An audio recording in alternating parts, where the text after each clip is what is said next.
নমস্কাৰ বন্ধু বান্ধৱীসকল মই বৰষা আপোনালোক সকলোকে মোৰ ইউটিউব চেনেল বৰষাৰ পাকঘৰলৈ স্বাগতম জনাইছোঁ।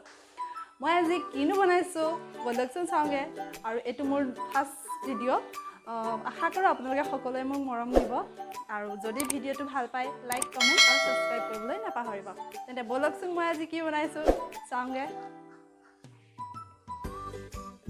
মই বনাবলৈ লৈছোঁ ৰসগোল্লা। তাৰ কাৰণে মই ইয়াত আধা লিটাৰ গাখীৰ লৈছোঁ, গৰু গাখীৰ, আৰু গেছটো মই এতিয়া দি দিছোঁ হাই ফ্লেমত।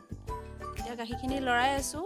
মনত ৰাখিব গাখীৰখিনি যাতে তলত ধৰি যাব নোৱাৰে, কাৰণ তলত লাগি গ'লে ৰসগোল্লাটো ভাল নহয়। তাৰ কাৰণে আমি লৰাই আছোঁ উতল নহালৈকে। এয়া এতিয়া গাখীৰখিনি উতলি আহিলে আৰু এতিয়া মই গেছটো বন্ধ কৰি দিম আৰু 3 বা 4 মিনিটৰ কাৰণে ঠাণ্ডা হ'বৰ কাৰণে ৰাখি দিম। মই চুগাৰ চিৰাপ বনাম, তাৰ কাৰণে মই এটা বাতি লৈছোঁ আৰু তাত দিম 2 কাপ চেনি, ডাঙৰ কাপৰে 2 কাপ চেনি। মনত ৰাখিব আপোনালোকৰ যিমানখিনি ৰসগোল্লা হয় সিমানখিনিৰ কাৰণে আপোনালোকে চেনি দিব। আৰু ইয়াত মই দিছোঁ এমক পানী, আৰু অকণমান পানী দিব লাগিব মই। এতিয়া আমাৰ সেইখিনি ঠাণ্ডা হ'ল আৰু আমি ইয়াত লৈছোঁ 2 চামুচ ভিনেগাৰ আৰু 2 চামুচ পানী। ইয়াক আধাকৈ দি আমি গাখীৰখিনি ফালি ল'ব লাগিব। ফালি পেলাই তাৰ চানাখিনি উলিয়াম। এয়া চাওক গাখীৰখিনি ধুনীয়াকৈ ফালি আহিছে আৰু এইকণো মই দি দিছোঁ। এতিয়া ধুনীয়াকৈ সেইখিনি ফালিব। এয়া আমাৰ গাখীৰখিনি এতিয়া ধুনীয়াকৈ ফালি গ'ল।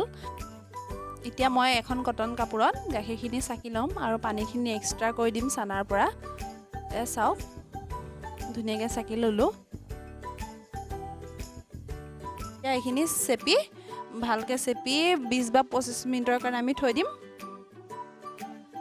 এয়া চানাখিনি আমি 20 মিনিটৰ পিছত ভালকৈ মঠি ল'ম। মিনিমাম 5 মিনিট ভালকৈ মুঠিবই লাগিব, যিহেতু মোৰ গাখীৰ কম, বেছি নহয়, 5টা মানহে হ'ব ৰসগোল্লা।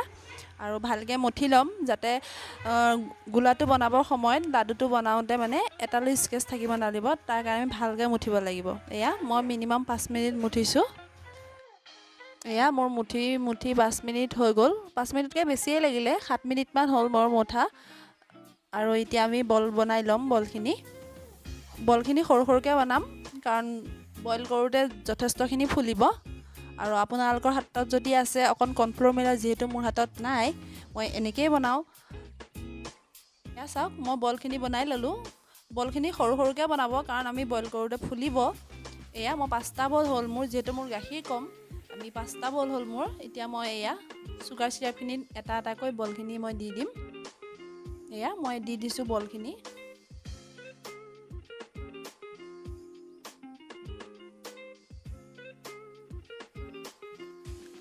এয়া আধা ঘণ্টাৰ পিছত আমাৰ ৰসগোল্লাকেইটা হৈ উঠিছে আৰু আমি এতিয়া গেছটো বন্ধ কৰি দিম ঠাণ্ডা হ'বলৈ।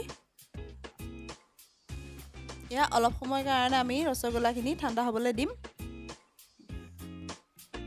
এয়া চাওক ঠাণ্ডা হোৱাৰ পিছত আমাৰ ৰসগোল্লাখিনি কিমান সুন্দৰ হৈছে দেখিবলৈ, আৰু খাবলৈও খুবেই টেষ্টি হৈছে।